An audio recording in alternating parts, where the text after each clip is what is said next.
नमस्कार दोस्तों, स्वागत है आप सभी का हमारी YouTube चैनल ऑफिसर्स जिद में। आज का मोटिवेशनल कोड है, अगर आप खुद ही खुद पर भरोसा नहीं करेंगे तो कोई और क्यों करेगा। सबसे पहली बात है कि हमें अगर किसी तैयारी में आते हैं या किसी कंपटीशन की तैयारी में आते हैं तो हमें खुद पर भरोसा करना होगा, खुद की शक्तियों को पहचानना होगा। आप कर सकते हो, सब कुछ कर सकते हो। जो लोग सफल होते हैं वो कहीं मंगल ग्रह से नहीं आते हैं, ना ही कहीं दूसरे देश से आते हैं, वो भी हमारे आपके बीच के ही लोग होते हैं। उनके पास भी वही सारे साधन होते हैं जो आपके पास हैं।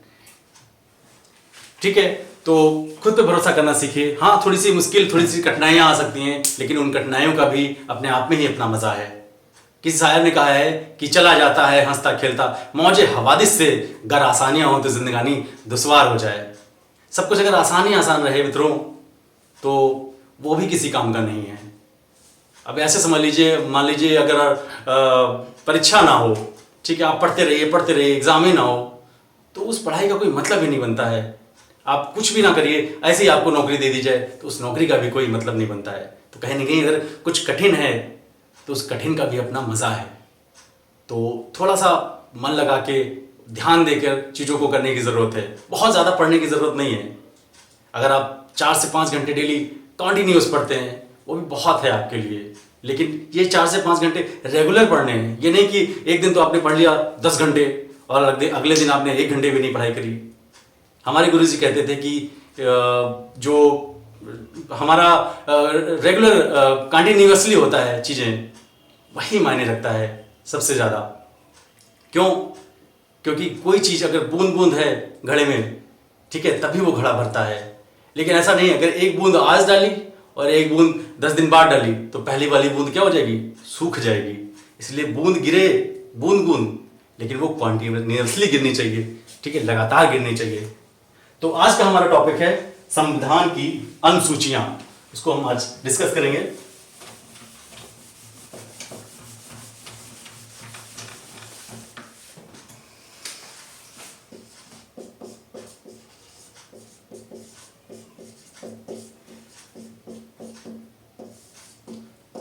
अनुसूचियां, संविधान जब बना था तो हमारे पास सिर्फ और सिर्फ 8 अनुसूचियां थी, लेकिन प्रेजेंट टाइम में अभी कुल 12 अनुसूचियां हैं। तो बारी बारी से एक एक अनुसूची को हम यहां पर डिस्कस करने वाले हैं। अगर हम पहली अनुसूची की बात करें तो पहली अनुसूची में कहा गया है राज्य और केंद्र शासित प्रदेशों के बारे में, ठीक है, उल्लेख है कि कितने राज्य होंगे, कितने केंद्र शासित प्रदेश होंगे, उनके क्या क्या नाम होंगे, उन सब के बारे में यहाँ पर डिस्कस किया गया हुआ है। तो एक छोटी सी ट्रिक इसको याद करने की है कि अगर कोई भी चीज होती है, चाहे वो बुक हो, चाहे वो व्यक्ति हो, है ना, तो उसको उसके नाम से हम जानते हैं। सबसे पहली आइडेंटिटी उसका क्या होता है?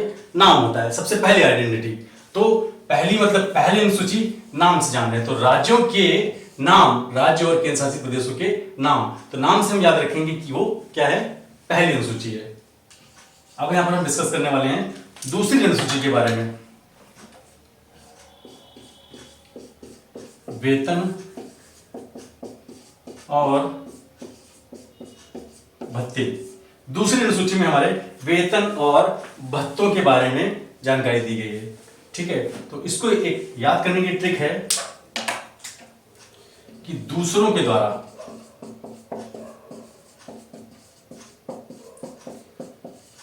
दिया गया धन वेतन होता है।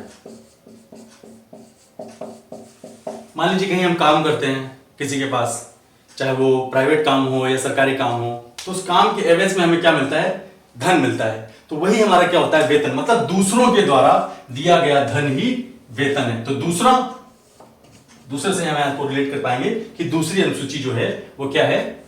वेतन और भत्ते हैं। इस तरह से यहां पर इसको हम को रिलेट करके याद कर सकते हैं। अब बात आती है तीसरी अनुसूची की। तीसरी अनुसूची में है शपथ, ठीक है, तो इसको एक छोटी सी ट्रिक के द्वारा हम याद करेंगे। शपथ, 3 शब्द हैं इसमें, ठीक है, तो इस 3 शब्दों से तीसरी अनुसूची हम यहां पर याद रखेंगे।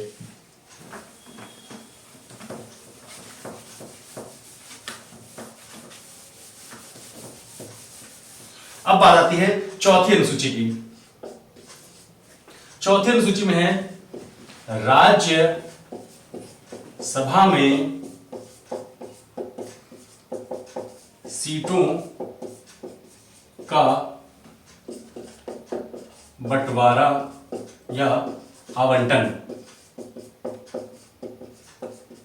कहने का मतलब है कि किस राज्य से या किस केंद्र शासित प्रदेश में राज्यसभा में कितनी सीटें होंगी, है ना, उस चीज को यहां पर डिफाइन किया गया हुआ है।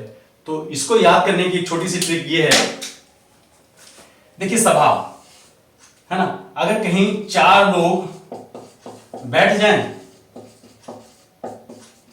तो क्या बन जाती है,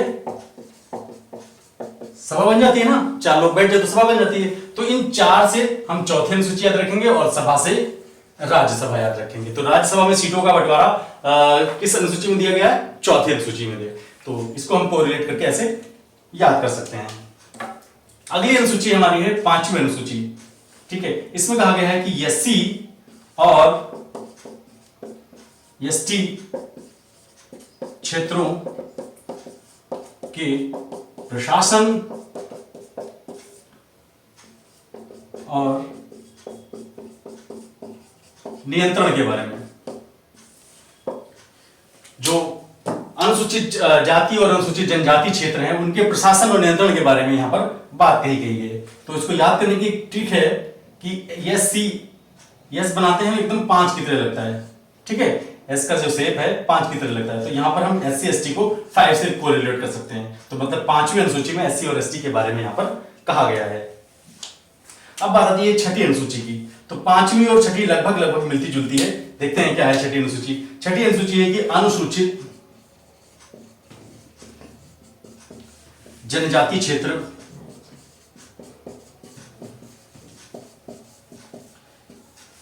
त्रिपुरा,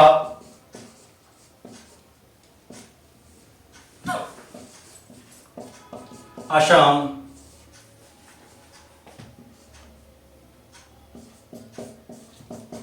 मिजोरम, मेघालय। असम, त्रिपुरा, मिजोरम, मेघालय, ठीक है। इन अनुसूचित जनजाति क्षेत्रों के प्रशासन के बारे में यहां पर बात कही गई है।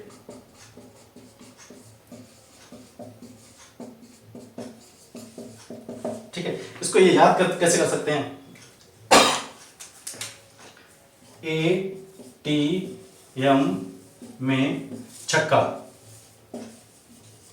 एटीएम में छक्का, मान लो कोई बच्चा खेल रहा है एटीएम के सामने और उसने बॉल मारी और छक्का 6 गया एटीएम के अंदर। तो ए से आसाम, टी से त्रिपुरा, एम से मिजोरम, में मतलब मेघालय, छक्का मतलब छठी अनुसूची, ठीक है। तो इस तरह से कोरिलेट करके इसको याद कर सकते हैं। 5वीं है एससी और एसटी क्षेत्रों के प्रशासन और नियंत्रण के बारे में, और छठी है अनुसूचित जनजाति क्षेत्र कौन कौन से, त्रिपुरा, असम, मिजोरम और मेघालय के प्रशासन के बारे में यहां पर जानकारी दी गई है।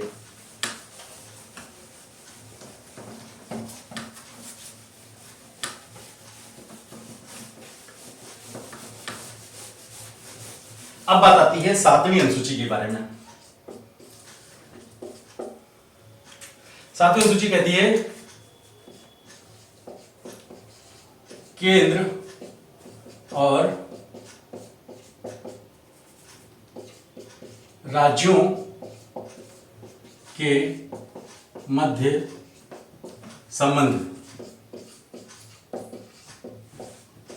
केंद्र और राज्यों के मध्य संबंध को यहां पर डिफाइन किया गया है। 3 तरह के संबंध होते हैं, संघ सूची, राज्य सूची और एक होती है समवर्ती सूची। समवर्ती सूची, केंद्र सूची वो सूची होती है जिसमें केंद्र, ठीक है, ऐसे विषय आते हैं जिसमें केंद्र ही वहां पर कोई भी कानून या कोई भी विधेयक पारित कर सकती है। और यहां पर राज्य सूची में राज्य, ठीक है, राज्यों को पावर रहता है कि वो यहाँ पर कानून या कोई विधेयक पास कर सकें, और समवर्ती सूची में दोनों मिलकर ही काम करते हैं यहाँ पर, ठीक है। तो ये चीजें यहाँ पर केंद्र और राज्यों के मध्य संबंध किसमें दिया है, 7वीं अनुसूची में। इसकी ट्रिक ऐसे याद करने का है कि हम साथ साथ हैं, हम साथ साथ हैं। अगर हम साथ साथ होंगे तो हमारे संबंध क्या होंगे, बेहतर होंगे। साथ साथ हैं तो संबंध बेहतर होंगे। तो साथ साथ के मतलब साथ, ठीक है, और संबंध मतलब केंद्र और राज्य संबंध, ठीक है। यहां से इस चीज को कोरिलेट करके याद कर सकते हैं। आगे आती है 8वीं अनुसूची। 8वीं अनुसूची क्या कहलाती है, देखते हैं। 8वीं अनुसूची कहती है भाषा के बारे में, ठीक है, भाषा के बारे में कहता है 8वीं अनुसूची। तो कौन कौन सी भाषाएं यहां पर रखी जाएंगी, ठीक है, किन किन भाषाओं को हमारे संविधान में सम्मिलित किया गया है, उन सब के बारे में हम यहां पर 8वीं अनुसूची में चर्चा करने वाले हैं। पहले संविधान जब बना था तो 14 भाषाएं थी, 14 भाषाएं थी। बाद में एक आया 21वां संविधान संशोधन, 21वां संविधान संशोधन 1967 में, ठीक है। तो इसमें सिंधी भाषा को ऐड ऑन किया गया 21वें संविधान संशोधन में, ठीक है। उसके बाद 71वां संविधान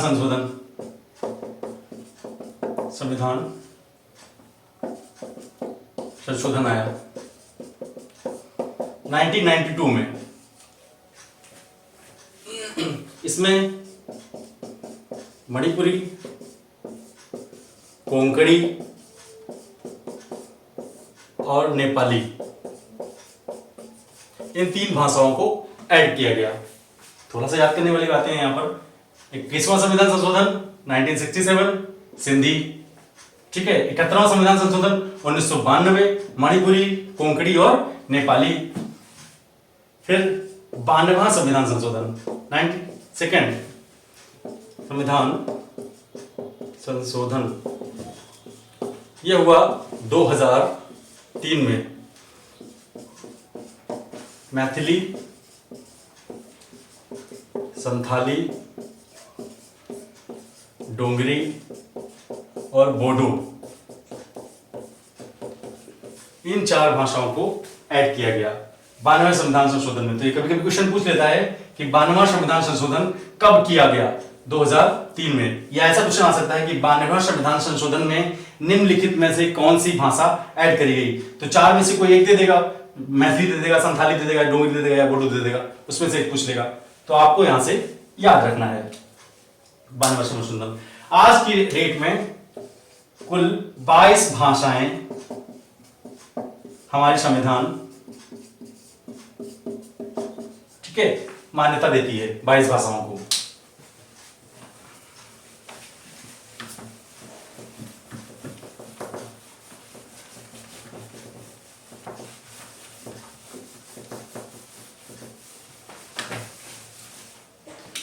उसके बाद ये तो मूल रूप से हमारी जो जब संविधान बना था तो ये 8 अनुसूचियां जो भी हमने पीछे पढ़ी ये थी। अभी 9वीं अनुसूची के बारे में हम चर्चा करेंगे। उससे पहले देखेंगे कि 9वीं अनुसूची जो है कब जोड़ी गई थी भारतीय संविधान में। तो जो पहला संविधान संशोधन हुआ, पहला संविधान संशोधन 1951 में, उसमें 9वीं अनुसूची जोड़ी गई। तो याद रखेंगे 9वीं अनुसूची कब जोड़ी गई, क्वेश्चन पूछ लेता है। होता क्या है 9वीं अनुसूची, भूमि सुधार से संबंधित, भूमि सुधार से संबंधित है। अगर कोई भूमि एक्वायर हो रही है, ठीक है, तो उसको न्यायालय में हम चुनौती नहीं दे सकते हैं, ऐसा कहना है 9वीं अनुसूची के बारे में, ठीक है। तो ये थोड़ा सा याद रखेंगे। अब बात आती है 10वीं अनुसूची की। 10वीं अनुसूची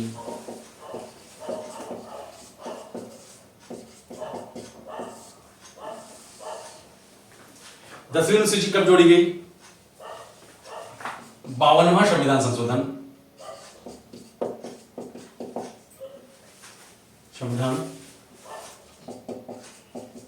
में 10वीं अनुसूची कब जोड़ी गई? 52वां संविधान संशोधन में हमारे ये 10वीं अनुसूची जोड़ी गई। ठीक है, इसमें क्या कहता है? दल बदल कानून, दल बदल कानून। ठीक है, ये 52वां संविधान संशोधन हुआ था हमारा 1985 में। ठीक है, ये भी याद रखेंगे। दल बदल से संबंधित जो कानून है उसको हम 10वीं अनुसूची में यहां पर ध्यान रखेंगे।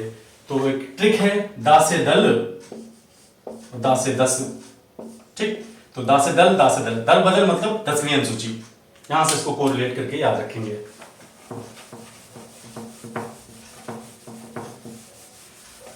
अब बात आती है 11वीं अनुसूची। 11वीं अनुसूची हमारी 73वां संविधान संशोधन, संविधान संशोधन 1992 में किया गया था। 73वां संविधान 1992 में किया था। ये पंचायती राज के बारे में बताता है, पंचायती राज के बारे में बताता है। बहुत ही फेमस अनुसूची है ये। 73वां संविधान संशोधन जब हुआ था, ठीक है, 1992 में, ये लागू हुआ था 1993 से। ये बात भी आपको ध्यान रखनी है। तो 11वीं अनुसूची पंचायती राज। ठीक है, अब देखते हैं 12वीं के बारे में। 12वीं, ठीक है, ये हुआ था 74वां संविधान संशोधन, संविधान संशोधन 1993 में। ठीक है, इसमें नगर पंचायत के बारे में डिस्कस किया गया था। हाँ, एक क्वेश्चन और बनता है यहाँ पर कि जो 11वीं अनुसूची है इसमें कितने विषय हैं? तो कुल 29 विषय हैं। याद रखेंगे, कुल 29 विषय इसमें समाहित किए गए हैं। ठीक है, और ये 12वीं अनुसूची में 18 विषय हैं। तो इस बात को भी हम यहाँ पर याद रखेंगे। तो ये सारी 12वीं अनुसूची आज आपने पढ़ा। सारी चीजें हमने डिस्कस की यहाँ पर, कुछ इंपॉर्टेंट क्वेश्चंस भी बताए यहाँ पर और छोटी छोटी ट्रिक्स भी बताई। आशा करता हूँ दोस्तों आज का वीडियो आप लोगों को अच्छा लगा होगा। तो प्लीज़ अगर अच्छा लगे तो लाइक, कमेंट, शेयर, सब्सक्राइब ज़रूर कर दें। Thank you.